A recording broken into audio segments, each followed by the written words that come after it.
আসসালামু আলাইকুম, আশা করি সকলেই ভালো আছেন। আজকের ভিডিওতে আমরা সিএসএস এর খুবই চমৎকার একটি টপিক নিয়ে কথা বলবো, সেটা হচ্ছে অ্যাকসেন্ট কালার। তো আমরা বিভিন্ন সময় আমাদের প্রজেক্টে ফর্মের মধ্যে চেকবক্স ইউজ করি। তো আমাদের যে HTML এর যে ডিফল্ট চেকবক্স আছে সেটা অনেক সময় আমাদের থিমের সাথে যায় না, এটার ডিজাইন ব্রাউজার অনুযায়ী চেঞ্জ হয়। ফায়ারফক্সে এক রকমের কালার দেখাবে, ক্রোমে আরেক রকম কালার দেখাবে।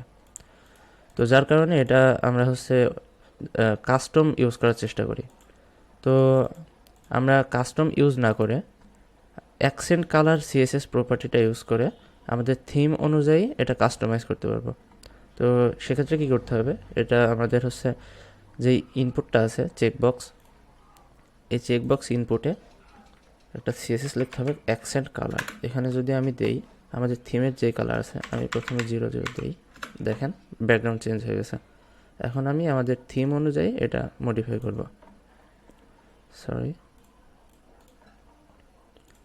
এই যে দেখেন, এখন কিন্তু আমাদের থিমের সাথে মোটামুটি পারফেক্ট। এখন এটা মোটামুটি পারফেক্ট আছে।